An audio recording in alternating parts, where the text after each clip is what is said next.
I'm Carrie Ann with Salty and Bright, and today I'm going to start a series where we discuss the I am statements of Jesus. Ever wonder if Jesus stated that he was God? Well, yes, he did. In order to take a look at that, we'll go back to Exodus. See, when God had tasked Moses with going to Egypt to free the Israelites, Moses asked God, "Who should I say sent me?" Exodus 3 verse 14 states, God said to Moses, "I am who I am. This is what you're to say to the Israelites. I am has sent me to you." So here we see where God states that he is I am. Then in John 58, Jesus said unto them, "Verily, verily, I say unto you, before Abraham was, I am." It made the religious folks of that day very upset, because here not only is Jesus saying that he is the Son of God, he's also proclaiming that he is God. Jesus is everything we need. So as we go through the I am statements, we're going to look at how it applies to our lives today, how it applies to us physically, emotionally, and spiritually.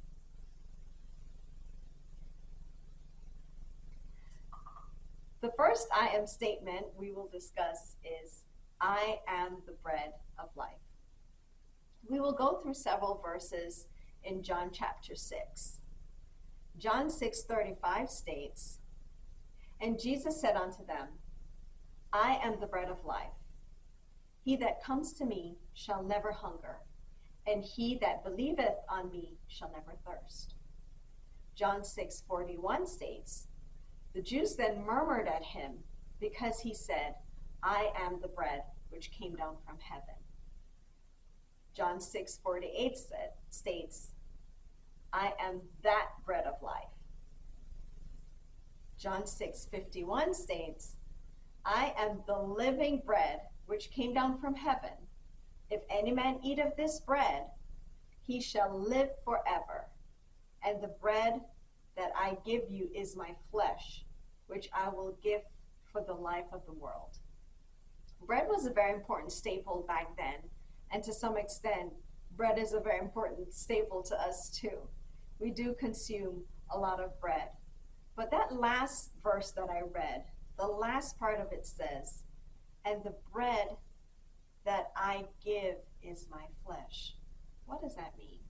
Well, Jesus died on the cross. He became the sacrifice for our sins, and he gave of himself to save the world. You see, God demonstrated his love to us in that while we were yet sinners, Christ died for us. And prior to the crucifixion, Jesus broke bread and explained to his disciples that they were to eat bread and remember him, because that bread represented his flesh. So Luke 22:19 states, "And he took bread and gave thanks, and brake it, and gave it unto them, saying, This is my body, which is given to you. Do this in remembrance of me." You see, at the end of it all, the world had fallen into sin, and Jesus was the answer for that. When you think of things that we need, in order to survive, we need to eat.